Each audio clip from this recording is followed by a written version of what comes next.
3년 전 코로나로 인해 요양병원에 계시는 어르신들이 집단 감염되어 돌아가시는 안타까운 경우가 많이 있었는데요. 요양병원에 계시는 분들은 면역력이 약해서 면회도 잘 되지 않았던 것으로 기억합니다. 요양병원이라는 곳에 대해 여러분들 중에서도 한 번씩 생각해 본 적이 있으실 텐데요. 주변의 지인이나 미래의 나도 언젠가는 가야 하는 곳이 아닌가라는 생각을 안 해보신 분은 없으실 겁니다.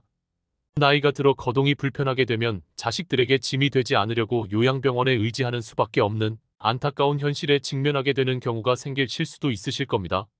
그렇다고 제가 요양병원이 나쁘다고 말씀드리는 것은 절대 아닙니다. 요양병원은 꼭 필요하고 중요한 역할을 하는 기관입니다. 하지만 모든 분들을 모실 수 있는 여력이 되지 못하는 게 현실이며, 요양병원에 들어가지 않고 건강하게 살아갈 수 있다면 사회적으로나 비용적으로도 좋은 영향을 끼치는 것입니다.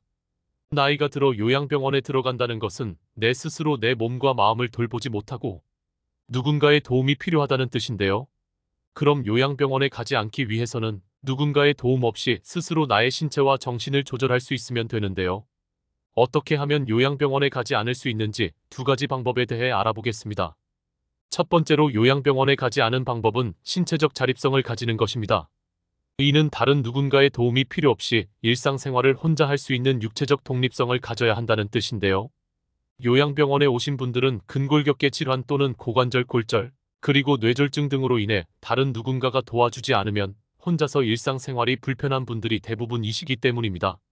서울아산병원 노년내과 이은주 교수와 카이스트 정희원 연구원은 평창군에 거주하는 65세 이상 1348명의 건강 상태를 관찰한 결과 보행속도가 정상보다 느린 노인들의 사망률은 2.54배, 요양병원 입원율은 1.59배 높아졌다는 연구 결과를 발표했는데요.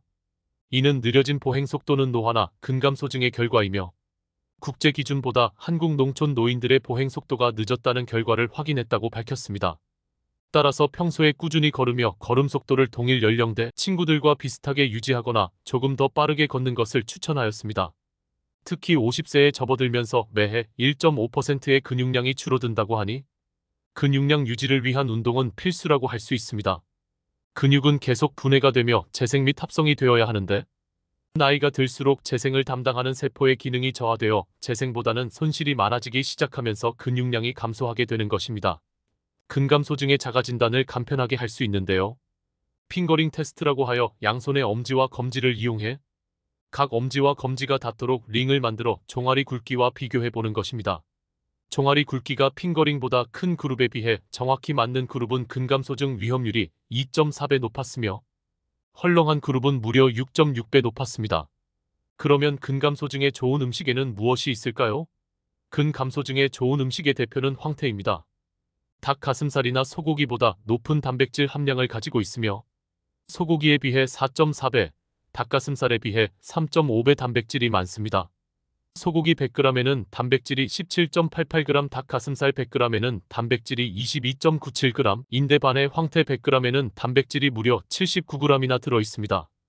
육류에 함유된 지방이 걱정되거나 기름기 소화를 잘 못 시키는 분들에겐 최고의 단백질 식품입니다.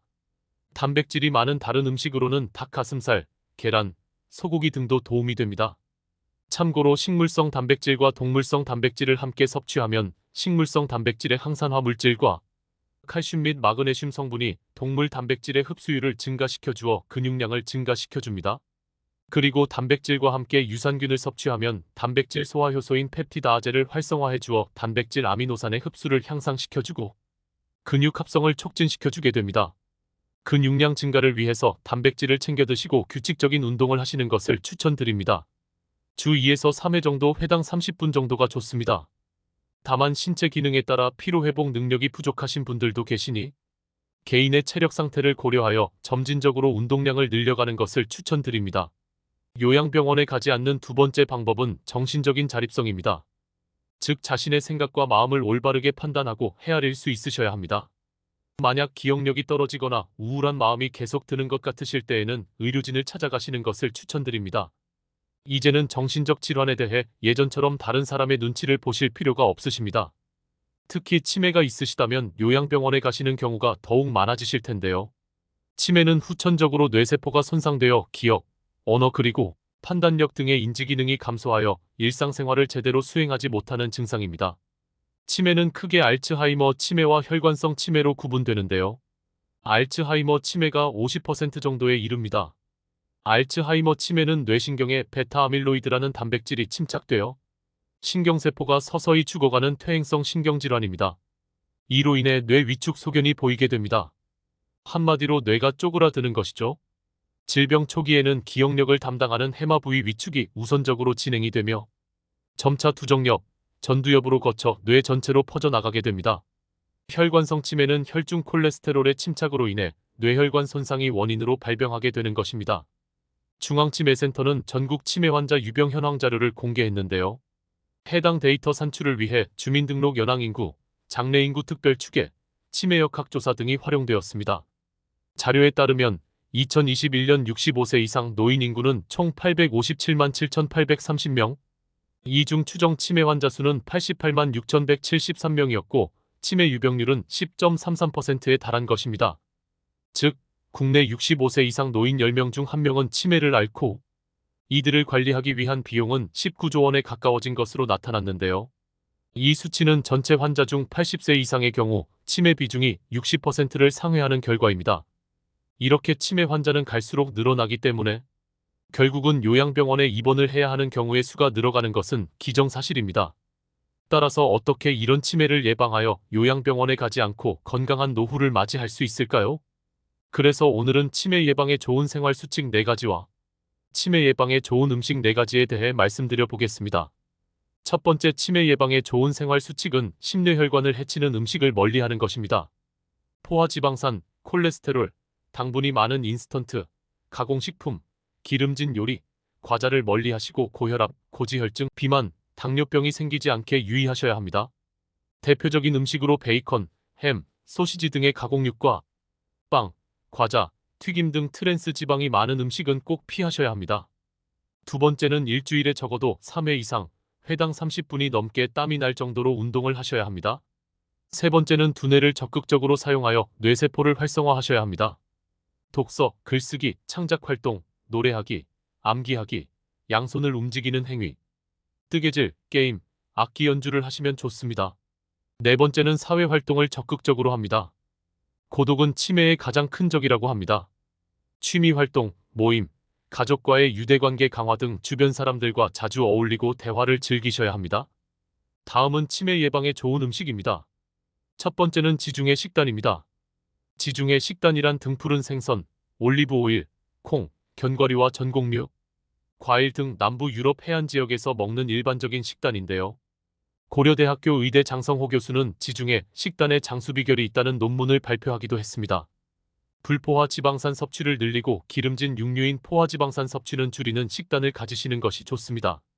잡곡밥에 나물 반찬과 지방을 제거한 살코기, 콩, 두부를 활용해 상을 차리고 간식으로 견과류, 유제품 등 다양한 과일을 드시는 것을 추천드립니다.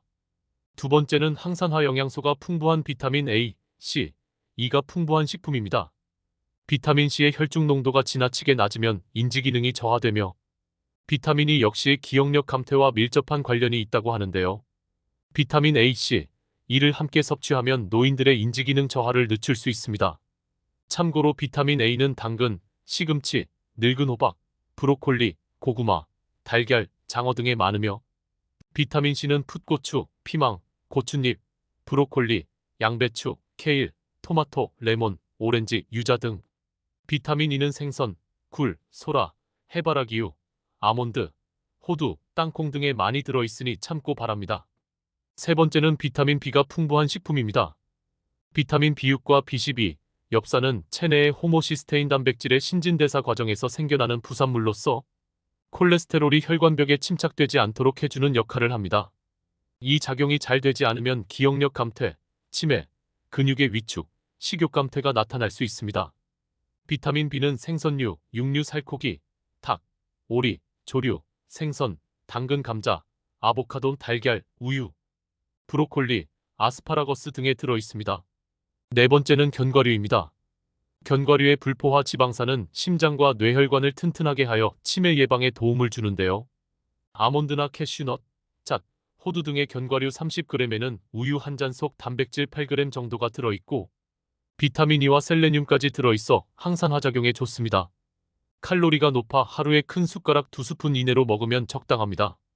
이렇게 치매에 좋은 생활 습관과 식습관을 가지셔서 지금부터라도 나의 신체적 건강과 정신 건강은 내가 책임지겠다는 자립성을 가지셨으면 합니다.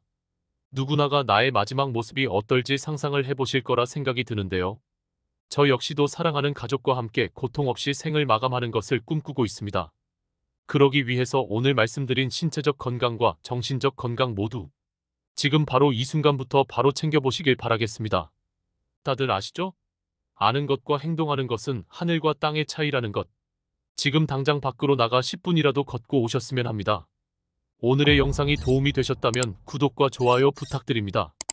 그리고 함께 오래 건강하셨으면 하는 분들과도 공유 부탁드리겠습니다. 지금까지 중년건강TV였습니다. 감사합니다.